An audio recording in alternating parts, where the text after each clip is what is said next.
আজি আমি আমাৰ মিলি তাঁত দুটা তিনিটাৰ মানে ককা দুটা তিনিটাৰ নাতি পুতি ল'ৰা বোৱাৰী গোটেইখিনি একেলগত খানা এটা খাইছোঁ আমাৰ ধেমাজি কচৰি টিঙত।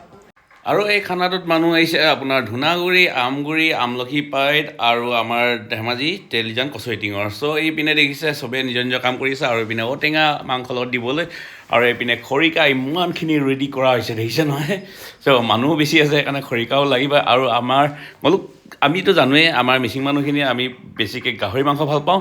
চ' এয়া গাহৰি মাংস লগতে মাছো আছে আৰু চ' এইপিনে পৰা পাওঁ আৰু এইপিনে দেখিছে মোৰ মিছেছ যিহেতু তাই ডিউটি যাবগৈ আৰু যিহেতু তাই যাবগৈ কাৰণে এতিয়া তাইক আগতে খুৱাই লৈছে আৰু খৰিকাডাল চাওক না কিমান দীঘল দীঘল আছিলে আৰু তাইৰ লগতে মই পৰা আপং টেষ্ট কৰিছোঁ। পৰা আপংখিনি মানে ইমানেই ধুনীয়া হৈছিলে নহয় নক'ব আৰু।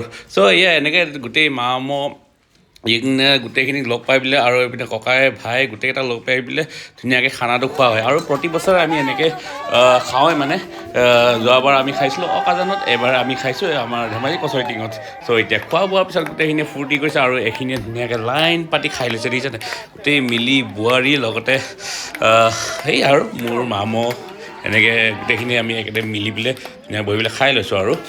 চ' এনেকৈ প্ৰতি বছৰে আমি খাই থাকোঁ যাতে আমাৰ মিলি পৰিয়ালৰ মানুহখিনি ভালকৈ কাৰোবাকতো কেতিয়াবাতো আমি ইজনে সিজনৰ ঘৰলৈ যাব নোৱাৰিলেও এনেকুৱা সময়ত যিহেতু লগ পাওঁ চ' সেইকাৰণে এনেকুৱা প্ৰগ্ৰাম আয়োজন কৰা হয় আৰু এইবিলাক প্ৰগ্ৰাম আয়োজন কৰি থাকিলে আপোনাৰ মৰম চেনেহবিলাক বাঢ়ি গৈ থাকে। চ' এতিয়া ধুনীয়াকৈ ভাতটো খাই লওঁ তাৰপিছত অকণমান চবেই মিলিজুলি ধুনীয়াকৈ নাচিম দেই।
চ' আজিৰ ভিডিঅ'টো আপোনালোকে ভাল পালে বুলি আশা ৰাখিছোঁ আৰু যদি ভাল পাইছে তেতিয়াহ'লে মোৰ এই চেনেলটো ছাবস্ক্ৰাইব কৰিবলৈ নাপাহৰিব। চ' আজিলৈ আহোঁ, আজিলৈ বাই বাই।